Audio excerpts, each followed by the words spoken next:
Hello friends, welcome to toppers world. ഇന്ന് നമ്മൾ നോക്കാൻ പോകുന്നത് 8ാം ക്ലാസ്സിൻ്റെ അടിസ്ഥാന ശാസ്ത്രം ക്രിസ്മസ് എക്സാമിൻ്റെ ആൻസർ കീ ആണ്. ഇപ്പോൾ കഴിഞ്ഞ ഹാഫ് ഇയർലി എക്സാമിൻ്റെ ആൻസർ കീ ഡിസ്കഷനാണ്. മുഴുവൻ ഉത്തരങ്ങളും നമ്മളിതിൽ ഉൾപ്പെടുത്തിയിട്ടുണ്ട്. അപ്പോൾ ഫിസിക്സ്, കെമിസ്ട്രി, ബയോളജി, ഊർജ്ജതന്ത്രം, രസതന്ത്രം, ജീവശാസ്ത്രം മൂന്നും നമ്മൾ ഒരേ ക്ലാസ്സിലാണ് ഉൾപ്പെടുത്തിയിരിക്കുന്നത്. മൂന്നിൻ്റെയും ആൻസേഴ്സ് ഈ ക്ലാസ്സിൽ തന്നെ ഉണ്ട് കേട്ടോ.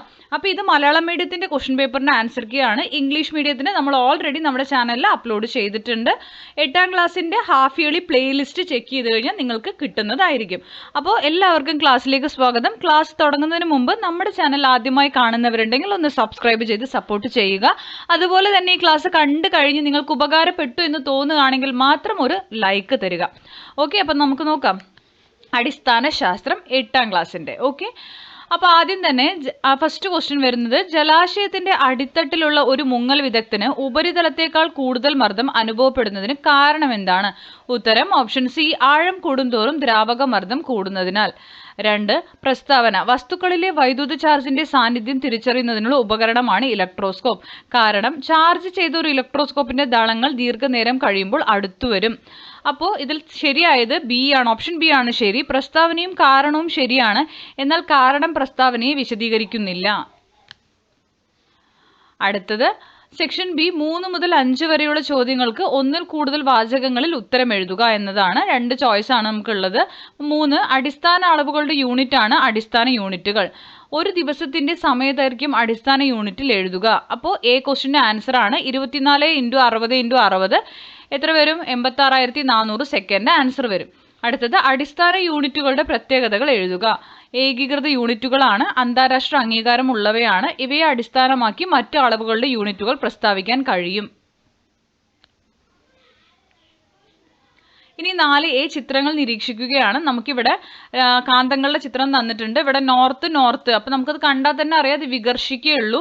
നോർത്തും സൗത്തും ആണെങ്കിൽ അത് ആകർഷിക്കും അല്ലേ. അപ്പോൾ ആദ്യ ചോദ്യം, കാന്തങ്ങൾ തമ്മിൽ വികർഷിക്കുന്നത് ഏത് ക്രമീകരണത്തിലാണ്? വികർഷണം നടക്കുന്നത് ചിത്രം എക്സിലാണ് കേട്ടോ, ആദ്യ ചിത്രത്തിൽ. ഉത്തരം ഇവിടെ ഉണ്ട്. അടുത്തത്, ഊർജ്ജ നഷ്ടവും ശബ്ദ മലിനീകരണം കുറയ്ക്കുവാനായി മാഗ്ലവ് ട്രെയിനുകളിൽ കാന്തത്തിന്റെ ഈ സവിശേഷത എങ്ങനെ പ്രയോജനപ്പെടുത്തിയിരിക്കുന്നു എന്ന് വിശദീകരിക്കുക. ഉത്തരം, ട്രെയിനിന്റെ അടിവശത്തും പാളങ്ങളിലുമുള്ള കാന്തങ്ങളുടെ ആകർഷണ വികർഷണം കൊണ്ടാണ് ട്രെയിൻ പാളങ്ങളിൽ തട്ടാതെ ഉയർന്നു നിൽക്കുകയും മുന്നോട്ട് ചലിക്കുകയും ചെയ്യുന്നത്. പാളങ്ങളും ട്രെയിനും തമ്മിൽ തൊടാതെ തന്നെ ചലനം സാധിക്കുന്നതിനാൽ ഘർഷണം മൂലമുള്ള ഊർജ്ജ നഷ്ടവും ശബ്ദ മലിനീകരണവും ഇല്ലാതെ കൂടിയ വേഗത്തിൽ സഞ്ചരിക്കാൻ കഴിയുന്നു. 4B കേട്ടോ, 4Aയും 4Bയും ഉണ്ട്. ഓർ ക്വസ്റ്റ്യൻ ആണത്. 4B, ഹാക്സോ ബ്ലേഡിനെ കാന്തവൽക്കരിക്കുന്ന ഒരു രീതിയാണ് ചിത്രീകരിച്ചിരിക്കുന്നത്. ഹാക്സോ ബ്ലേഡിൽ PQ ഭാഗങ്ങളിലെ ധ്രുവങ്ങൾ ഏതെന്ന് എഴുതുക. അപ്പോൾ P എന്ന് പറയുന്നത് ഉത്തരധ്രുവവും Q ദക്ഷിണധ്രുവവുമാണ്. N കാണിച്ചിരിക്കുന്നത് നോർത്തും S സൗത്തും കേട്ടോ. B, ഈ ഹാക്സോ ബ്ലേഡിന്റെ ഒരു ചെറിയ കഷ്ണത്തിൽ പോലും 2 കാന്തിക ധ്രുവങ്ങൾ ഉണ്ടാകും. ഈ പ്രസ്താവനയോടുള്ള നിങ്ങളുടെ പ്രതികരണം കുറിക്കുക. അപ്പോൾ ബിയുടെ ആൻസർ പ്രസ്താവന ശരിയാണ്. ഏതൊരു കാന്തവും എത്ര തന്നെ ചെറുതായാലും 2 ധ്രുവങ്ങൾ തന്നെ ഉണ്ടായിരിക്കും. ഏകധ്രുവം മാത്രമുള്ള കാന്തം ഉണ്ടാവുകയില്ല. അടുത്തത് 5A, മിന്നൽ രക്ഷാചാലകങ്ങൾ കെട്ടിടങ്ങളെ മിന്നലിൽ നിന്ന് സംരക്ഷിക്കുന്നത് എങ്ങനെയാണ്? വിശദമാക്കുക. അപ്പോൾ അതിൻ്റെ ഉത്തരം ആദ്യം നോക്കാം. അന്തരീക്ഷത്തിലെ പലതരം വായുപ്രവാഹങ്ങൾ കാരണമാണ് മേഘങ്ങളിൽ പോസിറ്റീവ് അല്ലെങ്കിൽ നെഗറ്റീവ് ചാർജുകൾ ശേഖരിക്കപ്പെടുന്നത്. മിന്നൽ രക്ഷാചാലകത്തിന്റെ കൂർത്ത അഗ്രങ്ങളിൽ മേഘങ്ങളിലുള്ള ചാർജിന്റെ വിപരീത ചാർജ് പ്രേരണം ചെയ്യപ്പെടുകയും മിന്നൽ ഉണ്ടാകുമ്പോഴുള്ള വൈദ്യുത ചാർജിനെ സുരക്ഷിതമായി ഭൂമിയിലേക്ക് ഒഴുക്കുന്നതിനുള്ള പാതയൊരുക്കുകയുമാണ് മിന്നൽ രക്ഷാചാലകം ചെയ്യുന്നത്. ഇനി ഓർ ക്വസ്റ്റ്യനിൽ 5B A നോക്കാം. മിന്നലിൽ നിന്ന് രക്ഷ നേടുന്നതിന് നാം സ്വീകരിക്കേണ്ട മുൻകരുതലുകൾ എന്തെല്ലാം? മിന്നലേറ്റ ഒരു വ്യക്തിക്ക് നൽകേണ്ട പ്രാഥമിക ശുശ്രൂഷകളെ കുറിച്ച് നിങ്ങളുടെ സ്കൂൾ അസംബ്ലിയിൽ അവതരിപ്പിക്കാൻ ആവശ്യമായ ഒരു കുറിപ്പ് തയ്യാറാക്കുക. അതിൻ്റെ ഉത്തരമാണ് 5Bയുടെ ആദ്യ ചോദ്യത്തിൻ്റെ ഉത്തരം. മിന്നലിൽ നിന്ന് രക്ഷ നേടുന്നതിന് സ്വീകരിക്കേണ്ട പ്രധാന മുൻകരുതലുകൾ: തുറസായ സ്ഥലങ്ങൾ, ഒറ്റപ്പെട്ട മരങ്ങൾ, കുന്നിൻ മുകൾ ഭാഗങ്ങൾ എന്നിവിടങ്ങളിൽ നിൽക്കുന്നത് ഒഴിവാക്കുക. ലോഹനിർമ്മിതമായ വസ്തുക്കൾ, വേലികൾ, ഇലക്ട്രോണിക് ഉപകരണങ്ങൾ എന്നിവയുമായി സമ്പർക്കം പുലർത്താതിരിക്കുക. കെട്ടിടങ്ങൾക്കുള്ളിൽ അഭയം തേടുക. സുരക്ഷിതമായ കെട്ടിടങ്ങളോ കാറുകളോ ഉപയോഗിക്കുക. വെള്ളക്കെട്ടുകൾ, നീന്തൽക്കുളങ്ങൾ എന്നിവിടങ്ങളിൽ നിന്ന് വിട്ടുനിൽക്കുക. ഇനി ബിയുടെ ആൻസർ, ആദ്യം വൈദ്യസഹായം ഉറപ്പാക്കുക, സുരക്ഷ ഉറപ്പാക്കുക, മിന്നലേറ്റ വ്യക്തിയെ സുരക്ഷിതമായി സ്ഥലത്തേക്ക് മാറ്റുക, പ്രഥമ ശുശ്രൂഷ നൽകുക, ശ്വാസോച്ഛ്വാസം, ഹൃദയമിടിപ്പ് എന്നിവ പരിശോധിച്ച് ആവശ്യമെങ്കിൽ കൃത്രിമ ശ്വാസം നൽകുക, പൊള്ളലുകൾ ശ്രദ്ധിക്കുക, പൊള്ളലുകൾ ഉണ്ടെങ്കിൽ ശുദ്ധമായ വെള്ളം ഒഴിച്ച് തണുപ്പിക്കുക, പരിക്ക് വിലയിരുത്തുക, മറ്റു പരിക്കുകൾ ഉണ്ടോ എന്നാണ് കേട്ടോ ഇവിടെ. മറ്റു പരിക്കുകൾ ഉണ്ടോ എന്ന് പരിശോധിച്ച് അതിനനുസരിച്ചുള്ള പരിചരണം നൽകുക. ഓക്കെ.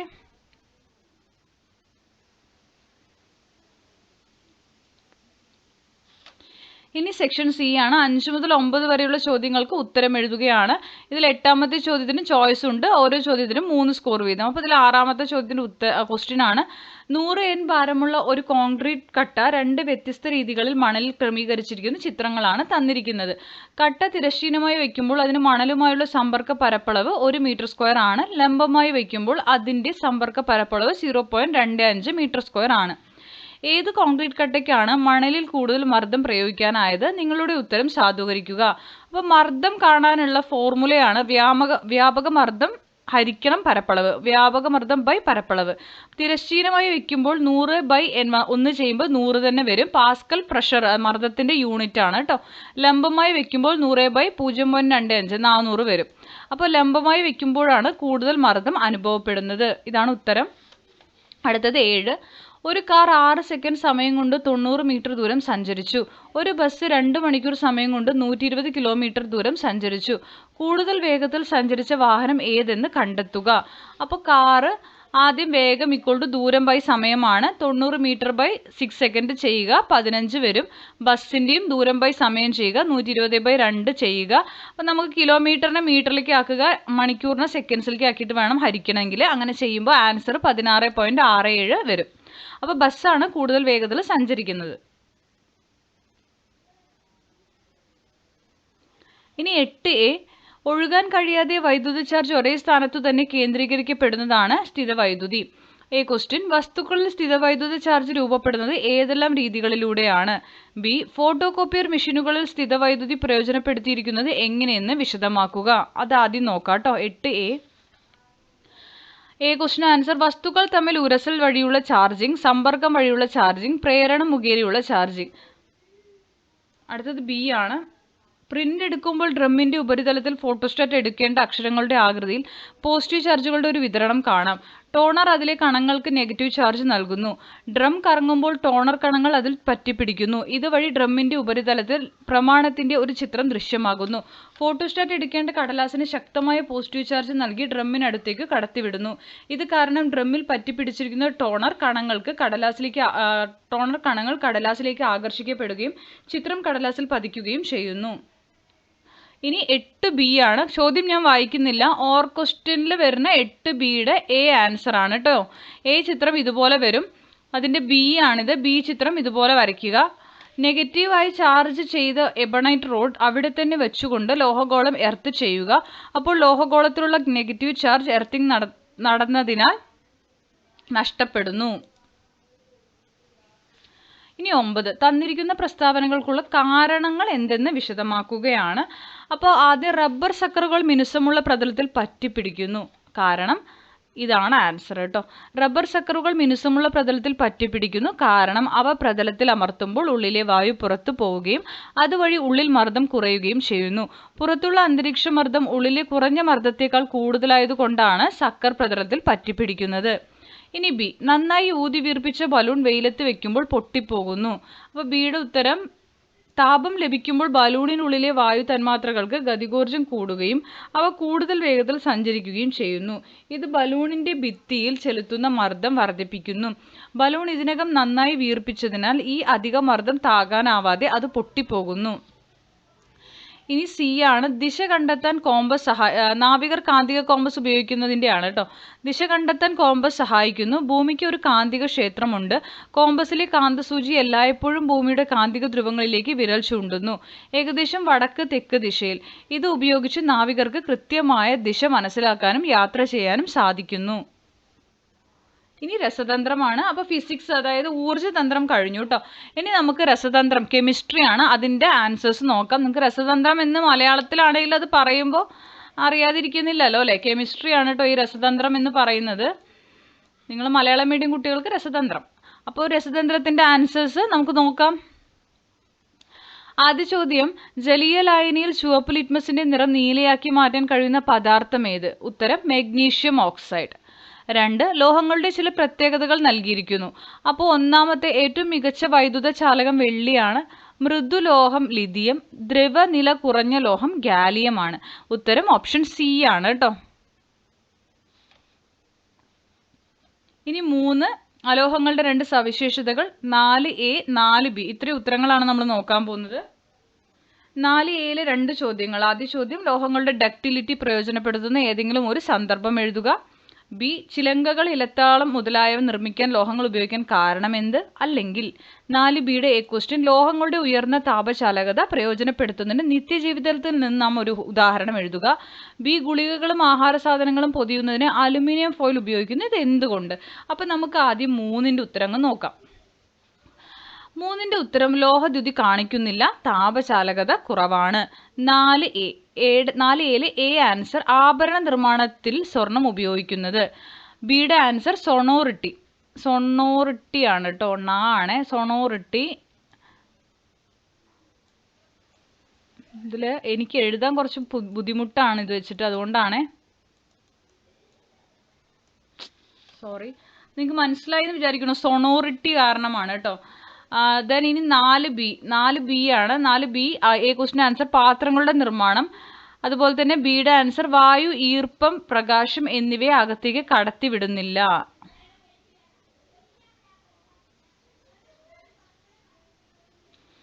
അഞ്ചാമത്തെ ചോദ്യം, കാർബൺ ഡൈ ഓക്സൈഡ് സൂര്യപ്രകാശത്തിന്റെ സാന്നിധ്യത്തിൽ ജലവുമായി പ്രവർത്തിച്ച് ഗ്ലൂക്കോസും ഓക്സിജനും ഉണ്ടാകുന്നു. എ ക്വസ്റ്റ്യൻ, ഈ രാസപ്രവർത്തനത്തിലെ അഭികാരകങ്ങൾ ഏതെല്ലാം? ഉത്തരം കാർബൺ ഡൈ ഓക്സൈഡും ജലവുമാണ് അഭികാരകങ്ങൾ. ഈ രാസപ്രവർത്തനത്തിലെ ഊർജ്ജമാറ്റം എന്ത്? ഉത്തരം ബി, പ്രകാശോർജ്ജം രാസോർജ്ജമാകുന്നു. താഴെ തന്നിട്ടുണ്ട് കേട്ടോ ഉത്തരങ്ങൾ 5. ഇനി 6ആണ്.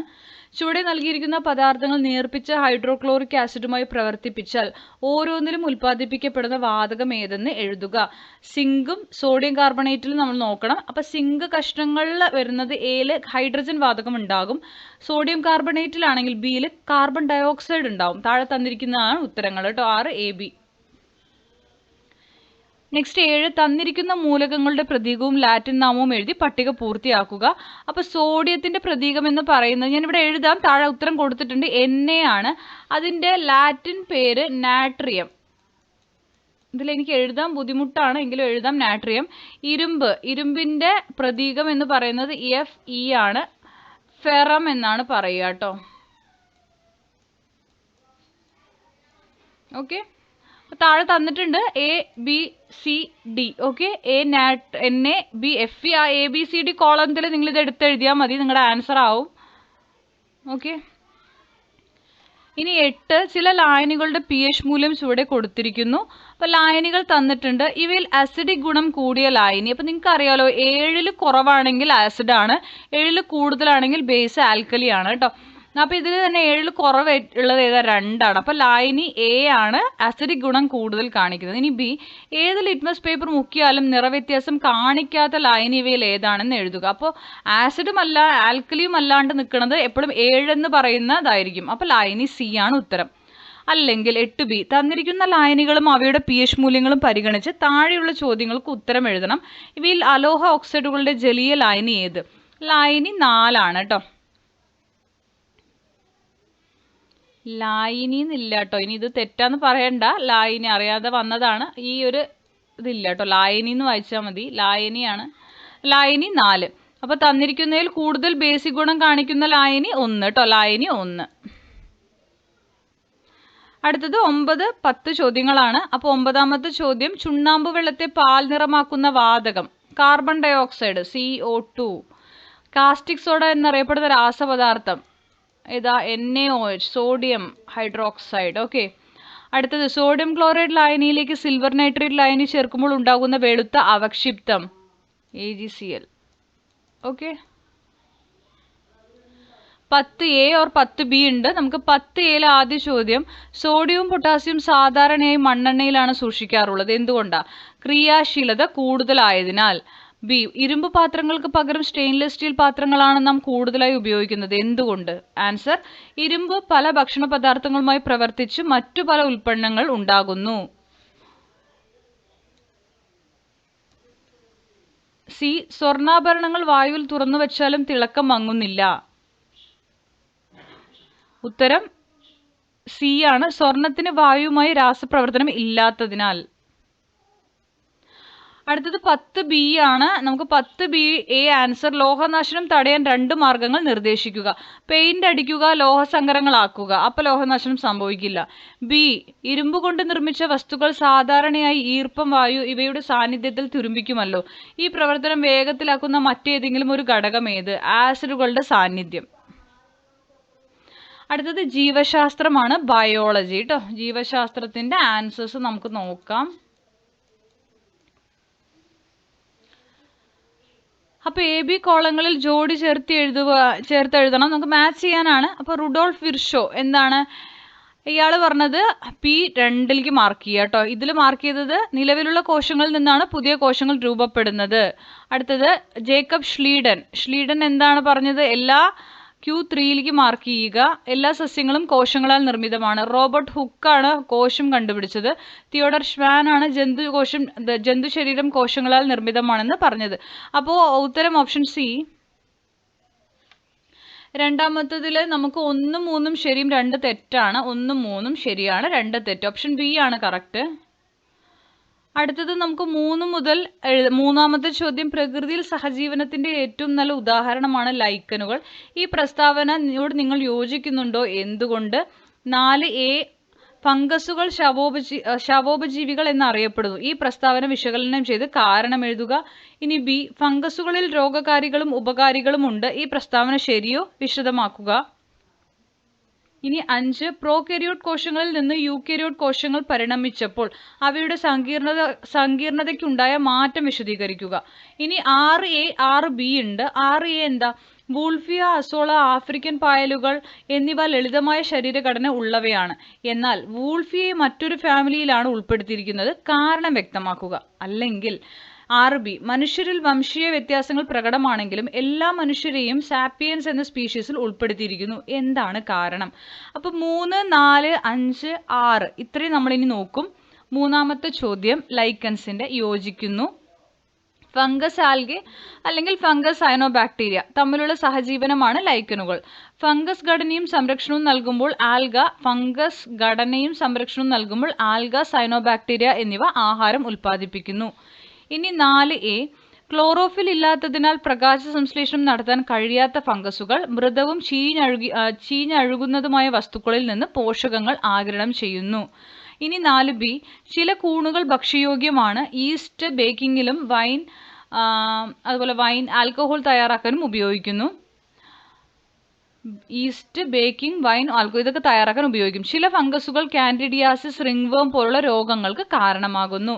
ഇനി 5ാമത്തെ ചോദ്യത്തിന്റെ ഉത്തരം, ന്യൂക്ലിയസിന് വ്യക്തമായ ആവരണം രൂപപ്പെട്ടു, കോശാംഗങ്ങൾ കൂടുതലായി. അപ്പോൾ നിങ്ങൾ ഈ ക്വസ്റ്റ്യൻ നമ്പറും സബ് ക്വസ്റ്റ്യൻ നമ്പറും ഒന്ന് നോക്കുക കേട്ടോ. ഒരുമിച്ച് പറയുമ്പോൾ കൺഫ്യൂഷൻ വരാൻ ചാൻസ് ഉണ്ട്. ഇനി 6ാമത്തെ ക്വസ്റ്റ്യൻ ആണ് പറയുന്നത്. 6ന്റെ A ആണ് കേട്ടോ. 6ന്റെ A. ചില തരത്തിൽ അവ സമാനമായി തോന്നാമെങ്കിലും വൂൾഫിയയുടെ ജനിതക പരിണാമ ബന്ധങ്ങൾ വ്യത്യസ്തമാണ്. ബിയുടെ ആണ് പറയുന്നത്. 6B, ബാഹ്യരൂപത്തിൽ ചില വ്യത്യാസങ്ങൾ കാണപ്പെടുന്നുണ്ടെങ്കിലും എല്ലാ മനുഷ്യർക്കും ഒരു പൊതു പൂർവികനുണ്ട്. അതുകൊണ്ടാണ് സാപ്പിയൻസിൽ ഉൾപ്പെടുത്തിയിരിക്കുന്നത്.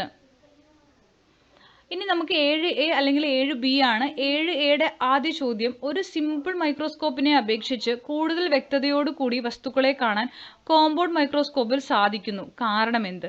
ബി, കോശാംഗങ്ങളുടെ ഘടന മനസ്സിലാക്കുന്നതിന് കോമ്പൗണ്ട് മൈക്രോസ്കോപ്പ് പര്യാപ്തമല്ല. പ്രസ്താവനയോട് യോജിക്കുന്നുണ്ടോ? വിലയിരുത്തുക. 7A ആണെന്ന് ഞാൻ ആദ്യം പറയാൻ പോകുന്നത്. 7Aയുടെ A ക്വസ്റ്റ്യൻ, കോമ്പൗണ്ട് മൈക്രോസ്കോപ്പിൽ ഒന്നിലേറെ ലെൻസുകളുണ്ട്.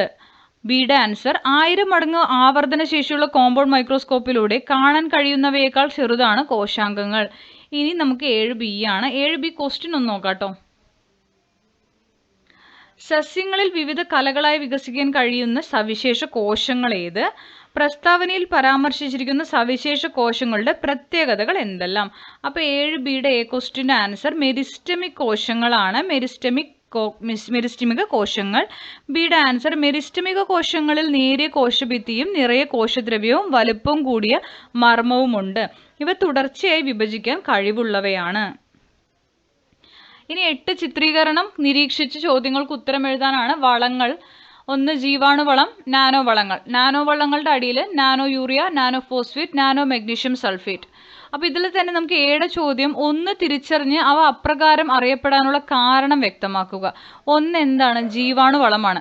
ഇവ നൈട്രജൻ, ഫോസ്ഫറസ് സ്ഥിരീകാരികളായ സൂക്ഷ്മജീവികൾ എല്ലാം വരും. പിന്നെ ബിയുടെ ക്വസ്റ്റ്യൻ 2ഉം 3ഉം തിരിച്ചറിയാനാണ്. അത് നമ്മളിവിടെ എഴുതിയിട്ടുണ്ട് കേട്ടോ. ഇനി 9ാമത്തെ ചോദ്യമാണ്. കടുവയും സിംഹവും വരുന്ന ഫൈലം ഏത്? ഇവ രണ്ടും ആ ഫൈലത്തിൽ ഉൾപ്പെടുന്നതിനുള്ള കാരണം എന്ത്? കോർഡേറ്റയാണ് ഉത്തരം കേട്ടോ. 9A കോർഡേറ്റയാണ്. ഇവയിൽ നട്ടെല്ലിൻ്റെയും കശേരുക്കളുടെയും സാന്നിധ്യമുണ്ട്. അതുകൊണ്ടാണ് കിങ്ഡം ഫൈലം കോർഡേറ്റയിൽ ഉൾപ്പെടുന്നത്. ബി പുള്ളിപ്പുലിയും കടുവയും പാന്തറ എന്ന ജീനസിൽ ഉൾപ്പെട്ടിരിക്കുന്നു. എന്നാൽ അവ ഒരേ സ്പീഷീസിൽ വരുന്നവയല്ല. എന്തുകൊണ്ട്? സ്വാഭാവിക ലൈംഗിക പ്രജനനത്തിലൂടെ പ്രത്യുൽപാദന ശേഷിയുള്ള സന്താനങ്ങളെ സൃഷ്ടിക്കാൻ കഴിയുന്ന ജീവികളുടെ ഗണമാണ് സ്പീഷീസ്. കടുവയിൽ നിന്നും കടുവ കുഞ്ഞുങ്ങളെ ഉണ്ടാവുകയുള്ളൂ.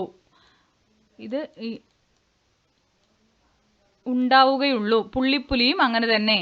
ഓക്കെ, അപ്പോൾ അതുകൊണ്ടാണ് നമ്മൾ ഇങ്ങനെ ഉൾപ്പെടുത്തിയിരിക്കുന്നത് കേട്ടോ. ജീനസ് ഒരേതും സ്പീഷീസ് വ്യത്യാസപ്പെടുന്നതിനും റീസൺ അതാണ്. 10A 10B ആണ് അടുത്തത്. 10Aയുടെ എ ക്വസ്റ്റ്യൻ PQ എന്നീ ഭാഗങ്ങൾ തിരിച്ചറിഞ്ഞ് പേരെഴുതുക. ഈ Pയും Qയുമാണ്. P എന്ന് പറയുന്നത് ഗോൾജി കോംപ്ലക്സ്, ഗോൾജി വസ്തുക്കളാണ്. Q mitochondria. Q എന്ന ഭാഗത്തിന്റെ പ്രാധാന്യം. Q ഗ്ലൂക്കോസിൽ നിന്ന് ഊർജ്ജം ഉൽപ്പാദിപ്പിച്ച് സംഭരിക്കുക, വിതരണം ചെയ്യുക.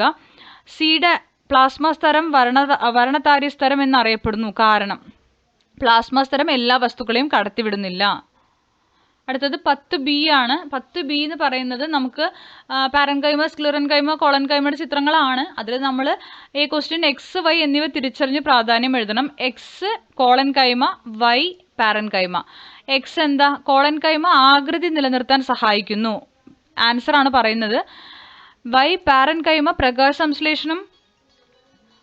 സംശ്ലേഷണം, ആഹാര സംഭരണം എന്നിവയ്ക്ക്. അതിനുശേഷം ബി ആണിനി.